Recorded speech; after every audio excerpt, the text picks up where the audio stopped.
नमस्कार दोस्तों, जय हिंद, जय भारत, जय जय गरवी गुजरात। मैं राकेश छत्री आप सभी का हार्दिक स्वागत और अभिनंदन करता हूँ। हम सभी जानते हैं कि स्कूल चालू हो गए हैं, कॉलेज चालू हो गए हैं, जुलाई का महीना भी चल रहा है और छात्र जीवन में कुछ बहुत सारी घटनाएं ऐसी होती हैं जो बहुत महत्वपूर्ण भूमिका अदा करती है एक मनुष्य जीवन में। और उसी भूमिका में एक होता है NCC, national cadet corps. NCC जो है वो छात्र जीवन यानी हमारे स्कूलिंग में होता है और कॉलेज लेवल पर भी होता है। मैं बात कर रहा हूँ स्कूल की। तो आज हमारे देश में तकरीबन हम सभी जानते हैं 65 to 75% प्राइवेट स्कूल इस देश के अंदर चल रहे हैं। और आप विचार कीजिए कि जिस देश में इतनी बड़ी संख्या, इतनी बड़ी मात्रा में प्राइवेट स्कूल चल रहे हों, अगर उस देश के बच्चों को एनसीसी जैसे सशक्त शैक्षणिक भाग जो होता है, अगर उसकी ट्रेनिंग न दी जाए तो कितना बड़ा नुकसान हमारे देश को होता है।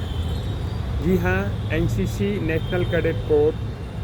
जो कक्षा 8-9 में आती है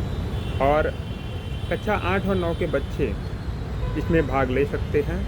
और आपको बताना चाहते हैं कि एनसीसी जो है ग्रांटेड स्कूल यानी जो सरकार मान्यताएं स्कूल होती हैं, जो जिसमें सरकारी वेतन दिए जाते हैं, वहाँ पर यह फ्री होता है, यानी उसका जो पूरा खर्च होता है वो गवर्नमेंट उठाती है। और जब बात करते हैं कि प्राइवेट स्कूलों का क्या, तो प्राइवेट स्कूलों में जो एनसीसी होता है उसका जो भी एक्सपेंस होता है, जो भी खर्चा होता है, वो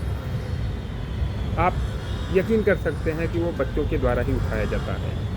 तो मेरी सबसे बड़ी मांग है पहले तो ये देश के सरकार से, यदि हम इस देश के नागरिकों को एक सशक्त नागरिक, एक देशभक्त नागरिक, एक राष्ट्रभक्त नागरिक और एक अच्छा नागरिक बनाना चाहते हैं, तो मैं मानता हूँ एनसीसी जैसे प्लेटफॉर्म पर बच्चों को जो सुविधाएं दी जाए वो फ्री रखी जाए, ताकि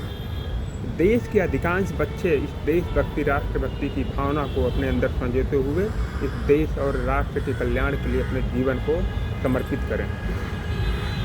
हम आपको बताना चाहते हैं कि जब कोई बच्चा एनसीसी करना चाहता है प्राइवेट स्कूलों पर, तो वहाँ का जो एक्सपेंस होता है, लाइक यूनिफॉर्म है और अदर जो कैंप वगैरह के खर्चे होते हैं, वो उन बच्चों को खुद को उठाना होता है।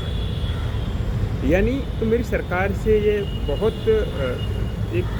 क्या कह सकते हैं कि एक विनम्र निवेदन से मैं मांग करता हूँ कि इस प्रकार की व्यवस्था में बदलाव लाया जाए। चलो आप बच्चों के यूनिफॉर्म का पैसा लीजिए, लेकिन उसके अतिरिक्त के जो खर्चे होते हैं, लाइक बच्चे कैंप में जा रहे हैं 10 दिन के 15 दिन के, वहाँ का जो एक्सपेंस होता है, फूड एक्सपेंस है, जो खाने पीने का एक्सपेंस है, आने जाने की जो फैसिलिटी है, वो सरकार जो है प्रदान करे, जिससे अधिक से अधिक बच्चे इस स्तर पर या इस प्लेटफॉर्म पर आ सकें और अपने पर्सनालिटी डेवलपमेंट या अपनी अच्छी पहचान बनाने के लिए अच्छी ट्रेनिंग ले सकें। तो मैं तो मानता हूँ कि इस प्रकार की जो प्रक्रिया है वो बच्चों के लिए ही क्यों, जब हमारे देश के नौजवान IAS IPS officer UPSC exam crack करते हैं और जब वो आईएएस आईपीएस ऑफिसर की ट्रेनिंग के लिए जाते हैं, उनकी जब 6 मंथ की ट्रेनिंग रखी जाती है, तो मैं मानता हूँ इस देश के जो एमएलए हैं, जो सांसद हैं, जो चुनाव करके आते हैं, जो चुन कर आते हैं, ऐसे एमएलए और सांसदों के लिए 6 मंथ की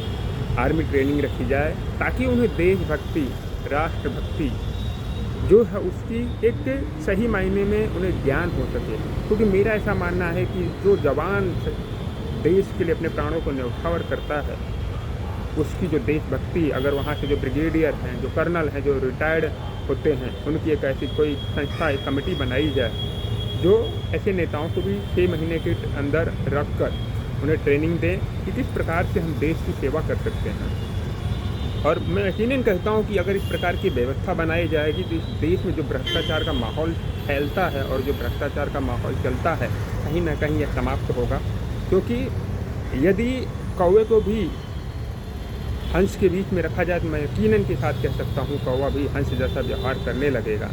यदि 199 हंसों में एक कौवे को रखेंगे तो डेफिनेटली वो कौवा भी हंस के जैसा बनेगा। तो मेरी ऐसी मान्यता है, मैं ऐसी क्या है कि इस देश में भी इस प्रकार की व्यवस्था बनाई जाए। और दूसरी रही जो बात एनसीसी की, मैंने जो कहा कि जैसे हम देखते हैं इजराइल हम जाते हैं, वहाँ पर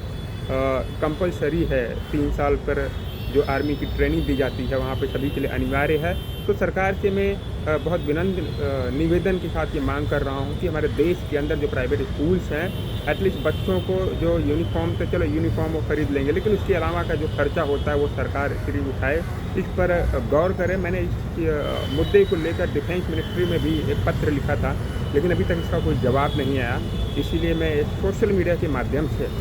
आम जनता को ये बात बताना चाहता हूँ कि हमें इस प्रकार के मुद्दों पर सरकार के पत्र लिखना चाहिए। जितना अधिक पत्र जाएगा, जितना अधिक लोग इस बात को उठाएंगे, कहीं न कहीं इस बात पर उतनी जल्दी गौर किया जाएगा। जय हिंद, जय भारत, जय जगत गुजरात।